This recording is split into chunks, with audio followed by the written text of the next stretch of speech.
Hi, I'm here today with Christian Melonas from Wicked Nice Painting out of West Newbury, Massachusetts. And I thought it'd be a great idea to have Christian on for several reasons. One, when you're listing a home, fresh paint can do a lot of good for your listing and attract buyers. And secondly, you just may be a homeowner that wants to update your painting. So we're going to talk about why painting is important for updating your home, and secondly, some tips on painting your home if you decide to do it yourself. So here we go with Christian. Christian, why don't you tell us a little bit about yourself and your company? Yeah, first and foremost, thanks for having me on the pod, Kevin. Absolutely. It's a great opportunity. Yeah, so my company is Wicked Nice Painting. I'm a co-founder of it, and we specialize in residential painting. We do everything from interior, exterior cabinets, and we're starting to branch off a little bit into new construction this year. So that's Okay. that's our goal this year. Okay. So it's safe to assume you know what you're doing. Yep, Okay. fully licensed, fully insured. Yeah. So you and I have had conversations on the phone, especially about painting before listing your home. And painting, I got on the internet this morning and was looking about return on investment, and painting is probably the single best thing you can do when you list your home. And actually you'll make more money than you spent on painting in most cases. Yeah. Would you agree with that? I would completely agree with that. And that's kind of the reason I called you in the first place. For the viewers listening, that's how I got in contact with Kevin. Was I was just going around cold calling basically different real estate agents because I know how much of a return on investment it is. So it's really a very two-sided thing. It benefits me as the painter, it benefits the real estate agent, and it benefits the homeowner themselves. So when we talk about listing a home and painting being one of the obviously you want to clean and declutter is free, absolutely free. Just take some time.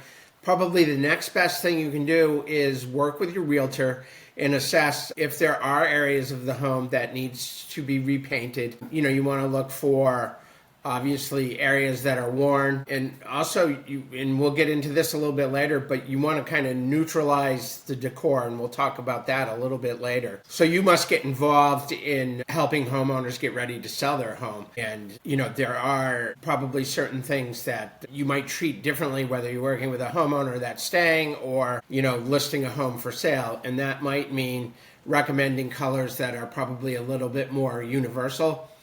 Yep. Okay. Yeah. Yeah. Definitely. So when we go into a house that's getting ready for sale, we always advise the homeowner to go with more neutral colors. And the reason for that is you would know as a realtor yourself that when a client goes into a house, they want to imagine themselves living in the space and not just look around at the house. So when you go in there and the colors are too bold or they're too eccentric, it kind of takes away from the imagination portion of it for the home buyer to kind of just imagine the space for themselves. Yeah, yeah. So, that brings us to, a fresh coat of paint and being one of the highest returns on investment. And when I went on the internet today, I was seeing that, you could increase your home's price 2 to 5% by significantly painting areas of your home. And that includes exterior as well. If your exterior paint needs some help, painting the exterior is definitely a big plus because you and I talked a little bit about curb appeal. Yep, And curb appeal is basically the first impression that someone has of a home. And if they start with a good impression, that impression will carry through, and they're more willing to let little things slide if they have that first wow factor. What are your definitely. thoughts on that, Christian? Yeah, definitely. Curb appeal is obviously huge.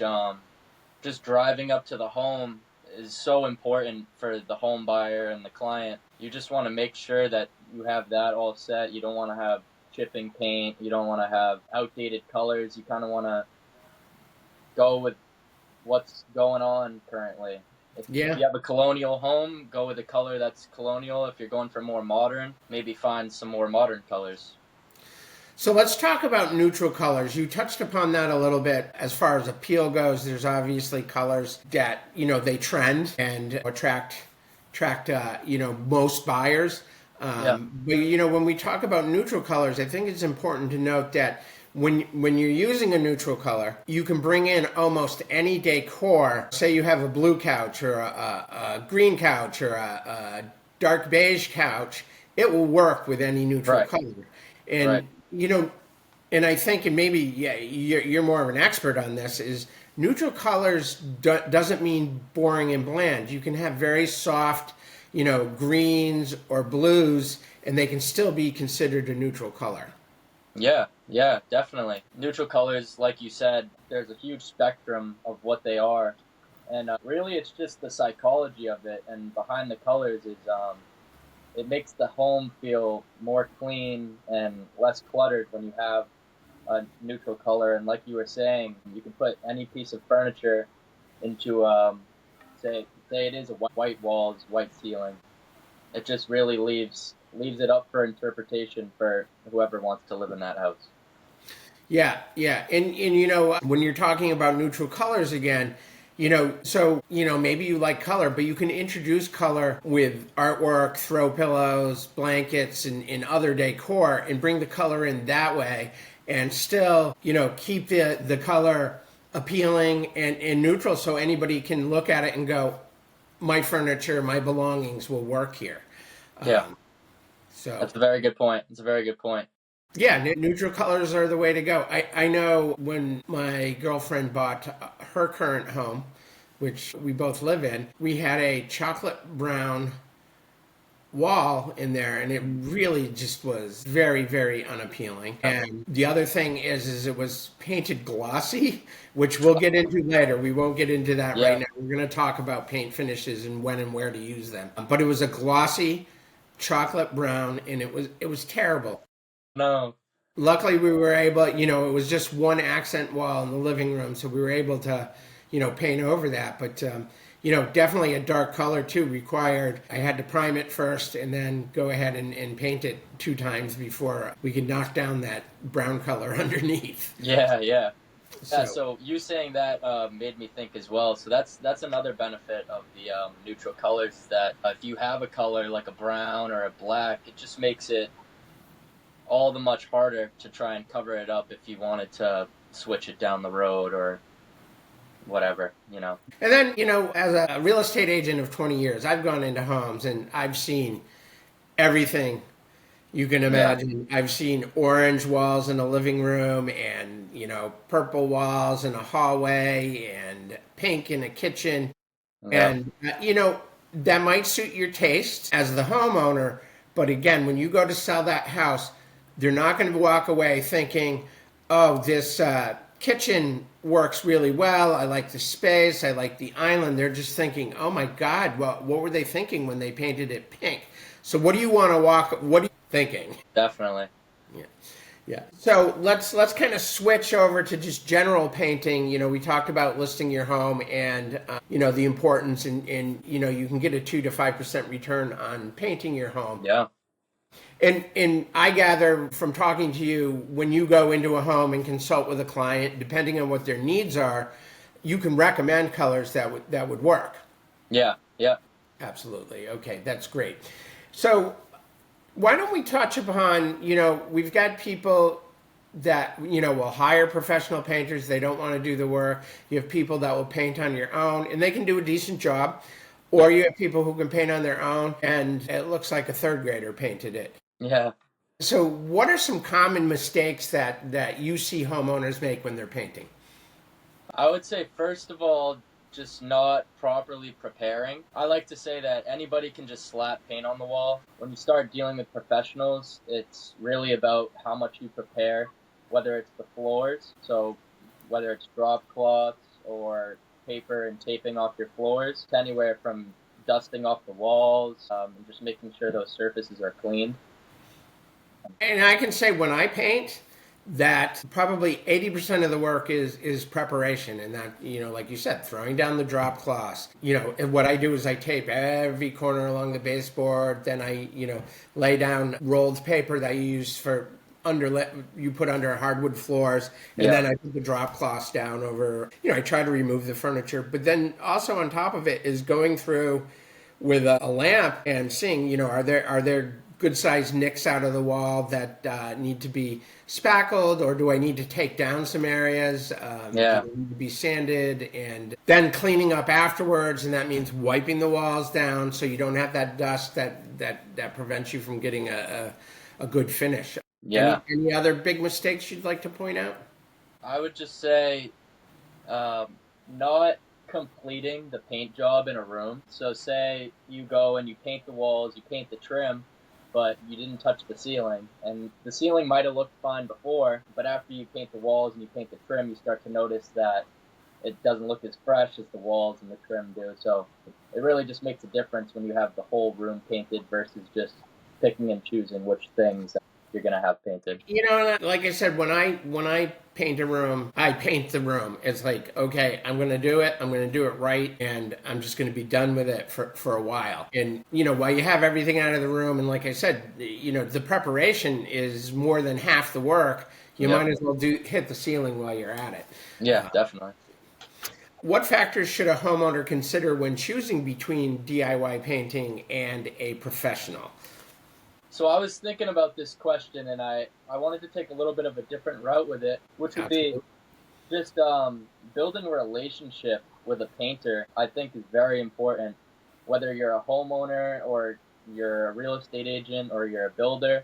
It's very important to have a painter in your back pocket because you never know what's going to come up. Say you have a family and they're constantly dinging up the walls, you're going to want to have somebody to call to just be there on standby to be able to help you out. And that's why I think building relationships is just so important. So that's one factor I would say. Well, I know I'm a decent painter, but the one thing I can say about a professional painter is you can do it way quicker than I can. Because I'm not always on it for 8 to 10 hours a day. Sometimes when Hmm. I hire a painter to do something, they might stay past that 8 hours to get the job done. And, I'm working at it piecemeal. I'll do 2 hours here, 4 hours there. So for me to thoroughly paint a room, it's going to take me longer than a weekend. It's probably going to take me a week to a week and a half. So you've got Definitely. speed. Then you've got the quality of the work. I definitely have gone into homes where homeowners have done their own paint jobs, and it's everything from sloppy work. There's no straight lines anywhere on the ceiling or the baseboards, or there's splattered paint. Also, poor finishes. They pick the wrong product for what they're doing. And again, we're going to talk about that in a little bit. But I think when you're talking about selling your home, you definitely want to think about, can you do a quality paint job? Right. And can you do it in a timely manner? If you've got to paint a whole house, that takes time to do on your own. A professional painter can do it far quicker than a homeowner. Yeah, I think, definitely. And these people, they have full-time jobs, right? So I'm just getting around to a project like that. It's a lot of work. Like I wouldn't go and try to do a banker's job. So even though they could paint the walls, I think it's best to hire somebody else unless you have extensive yeah, yeah. knowledge on what you're doing. And again, today's home buyers are very different than, well, you're a lot younger than I am, but, even when I was in my 20s, you would consider buying, more people were considering buying a house that needed work. And today's buyers they more want a move in ready home, number one, because of work, commute times, and they don't have a lot of time. And they don't want to put in the effort on the weekends when that's kind of their time to relax. Yeah, definitely. And that kind of makes me think of one thing that I forgot to mention in one of the earlier questions is being able to market your home with it being ready to move in. When you're listing a home and you have these pictures that you want to show, you don't want to show dinged up walls and all that. You want to just have it ready to go, and it just looks more appealing to the buyer. Or dirty walls. Sometimes the dirty walls show up. Yeah.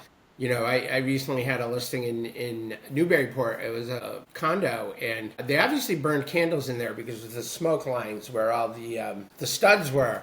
Yeah. And they just showed up in the pictures. There was just no way I could get rid of them, and the home seller was not willing to paint, and given what it was and what was going on, it wasn't necessary. It was, a very moderately priced condo in downtown Newburyport. So, Oh yeah.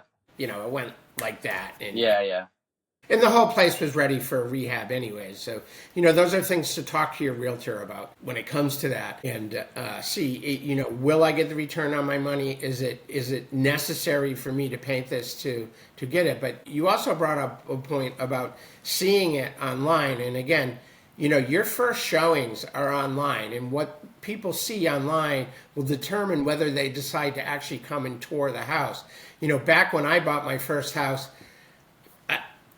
the internet wasn't even really up and running for the MLS. Usually I got pictures faxed to me of the outside of the house.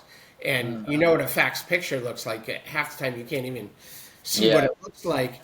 And, so then you do a drive-by and you pick the houses you wanted to see, not knowing what the interior looks like at all. So, you can lose a buyer right on the pictures alone on the internet if they're not styled properly, or even good photography that's done. Right. So that again, that paint job is so important. Let's talk about, so one of the things that I think a misconception is that I'm just going to buy the cheapest paint that I can versus a high quality paint. And I think you and I both know that you buy the cheap paint now for, say, like a hallway or a living room or a kitchen. You're going to actually end up paying more over time because the product is going to fail a lot faster than quality paint. Can you touch upon that a little bit? Yeah. It's an issue that we deal with. So we'll typically upcharge if somebody wants to use a paint of their own. On the other side of that, we provide our paint at market cost and the price that we get it for, which is actually, you might get it for $15, $20 cheaper to start with. But to your point, people will go and they'll buy paint from Home Depot and Lowe's, the Valspar, the Bear, and that's stuff you might save $20 a gallon, but really you're not saving anything because there's so many differences between the low and the high quality paint. We only use Benjamin Moore paint. It's a preference. I know some people like Sherwin-Williams, but when you're choosing the high quality paints like that, you get durability, you get better ingredients in their paint. Usually the high quality paints will have a built-in primer, and you'll have less coats, more coverage, easier to clean, and more fade resistant too. So there's a lot of benefits. I think one of the big factors that what you're paying for is the high quality paints tend to have a lot more pigments in them. Yes. And they're more fade resistant. And the other thing about a quality paint over a cheap paint, because I've had used cheap paint, is washability.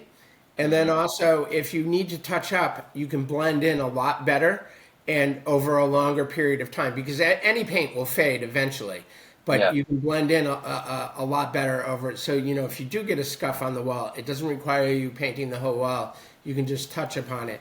And when we talk about quality, I think we should talk about material, like equipment too, like paintbrushes. A quality paintbrush, especially when you're cutting in a ceiling, a $20 brush is going to be way better than a $6 brush. Definitely. Yeah, I've when I first started out, I've used those cheap $5 brushes, and they're kind of a nightmare to use if you don't know what you're doing. And you'll have bristles falling out, and yeah, it's just a nightmare. So I have a few brushes that I continue to use to this day that I've used on multiple projects. If you clean them properly, you can get some good life out of them. Yeah, I'm the same way. There's a few paintbrushes that I've had for a while that I just really, for some reason they work well for me, and I like you said, wash them out and keep using them. So one of the things I think, if you have a children's bedroom or maybe a playroom, maybe that's all right to use a cheaper paint because they're going to get beat up anyways. Plus, as they age, colors may change more frequently. And Hmm. so maybe it is all right to use a cheaper paint. But again, if you're using, high traffic areas in the main part of the home, you probably want to go with a quality paint. Right.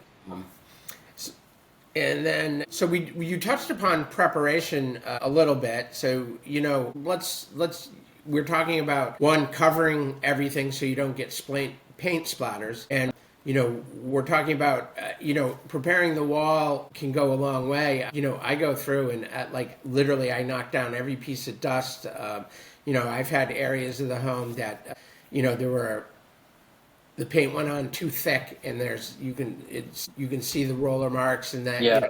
gets Yeah. sanded down. And again, if you're going to take the time, spend the money, you might as well do it right. But that's again, a professional painter is going to be able to do that a lot quicker and know exactly what to look for and know how to correct flaws a lot quicker than a homeowner can. Gloss paint used in a living room, and every light reflects off of it. And it also shows every imperfection in the wall because you and I know, because we both spent a lot of time painting, that no wall is perfectly smooth. There's actually a lot of imperfections in it, and a matte paint will hide those imperfections. So, you're usually talking about a matte, an eggshell, a semi-gloss, or a gloss. Where do you recommend using a gloss paint versus a matte paint?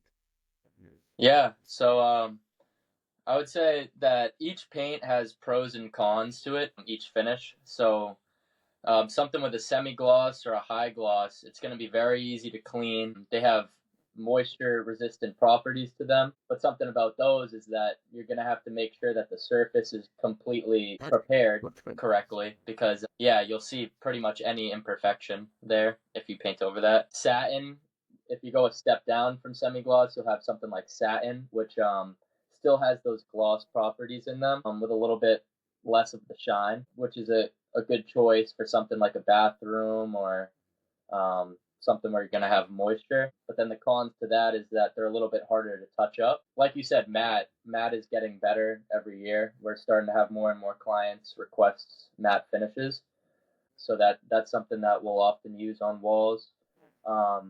But kind of the Goldilocks that we've found so far is if clients are down for it, then we'll use eggshell because eggshell is very friendly to wall imperfections, covers up very nicely.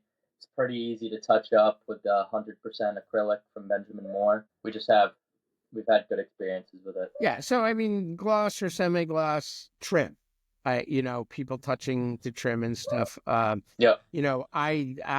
I've even been using the new Duration matte in my bathrooms because they are water resistant and mold resistant, and Yeah. so I have a couple bathrooms now where I painted it matte using the Duration. It's not cheap. I mean, on a retail, Yeah. if you're paying full retail, it's probably about 110 a gallon. Yep. And no problems at all. Just it repels the water, but it retains that matte finish and hides the imperfections. So Yeah. really talk, if you're a homeowner, talk to the people at the paint store. Look and ask about what do you recommend for this. An eggshell is a great for bathrooms as well. I find the satin to be a little too glossy, but again, paint today is very different than paint 30 years ago. Right. You would really, really think hard about using a satin in a bathroom versus today where you have other options. But you certainly don't want to, in main areas of the house, living areas, you certainly don't want to go with a semi-gloss or a high gloss paint. Definitely. Yeah, yeah. And the finished product looks much better. The softer the finish, the better the paint job will look because it hides Yeah. imperfections. Yeah. Good rule to go. Absolutely. So, what strategies do professional painters use to minimize mess and disruption during a painting project like a room or a series of rooms or a hallway or something like that? What strategies do you use as a professional painter?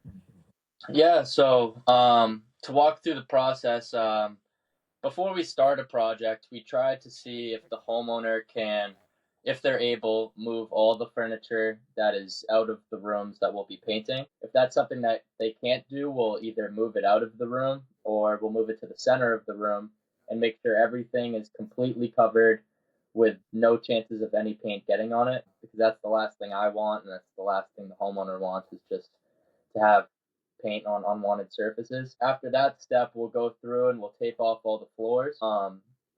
And if they're hardwood floors, we'll make sure that we use a gentle tape. It's something that they provide at our paint store, because if you use just a typical blue tape and you leave it on for too long, it might pull off some of the finish off the floor. So that's just something to keep in mind. Make sure all the walls are properly sanded, and then cleaned afterwards before we start painting, removing all the dust, and just making sure every surface is perfect before we start the painting process. Yeah, and I think it's important to note, make sure I use a damp cloth and wipe down all the walls, all the trim. I'm not just talking about stray dust, but I mean literally every corner. Yep. Yeah. I just thought of something, and I want to circle back around when you talk about, the quality of the paint, and I think where you buy your paint can make a little bit of a difference. If you go to Home Depot and you see a Sherwin-Williams, it is not the same Sherwin-Williams that you will find in the Sherwin-Williams stores. Yeah. It's a cheaper version that just throws the Sherwin-Williams name on it, and you'll see other paints, quality paint companies like Cabot and all that. Not the Yeah. same product that you might get in an actual paint store. I know around me, there's I've got Sherwin-Williams. I've always liked White Street paint. There's a few of them around here as well Yep. Yeah. that specializes in Benjamin Moore products. But that, again, if you're looking for that top-notch paint job, consider these things carefully. And so, kind of to wrap this up, for homeowners looking to update their home gradually, which areas of the home should they concentrate on first? And that also, for me, I always want my house to be saleable and presentable at any given moment. Not that I'm going to run out and list my home tomorrow, but it's something I try to keep up on. But there are key areas of the home. What areas do you recommend starting with? Yeah, so there's a couple different routes you could choose to it. So like you said, if you wanted to have your home sale ready, you would probably prioritize areas where your living spaces where you're not just going to have the family in there, but you're also going to have your friends, and everybody that comes to the home will be in these areas. So anything from just the entryway, right when you walk in, to the kitchen, to the living room. All of those rooms, I would say, are really important. The dining room as well. And then for the owner themselves, I would say a big difference is your own bedroom. Primary bedroom, yeah. Yeah, it's a place where you're going to spend a lot of time. Um, Especially if you're in a more expensive home that really, it becomes a suite with a sitting area, might have two large walk-in closets, its own bathroom. So you really want to highlight that. yeah, definitely. And outside of the rooms too, we were talking about exterior changes. I would say if you have a wooden door, getting a fresh coat on there, maybe changing the color. I know that red doors are very popular right now in the area I'm in. And we recently did a red door for one of our clients, and they kept saying how people just kept giving them compliments on the door. So it definitely helped the curb appeal, and it was not that expensive for them to do, and it made a big difference. Okay. Okay. Well, was there anything that you might want to add that we might have missed? I think we covered everything Okay. Okay. pretty well. How can people find you? You can find me through my phone number. Is it fine to give my phone number? Yeah, fine. Give me your phone number. It's 978-457-2285, or my business email, which is wickednicepainting@gmail.com. And I'm also on all platforms, Wicked Nice Painting. Okay. Okay.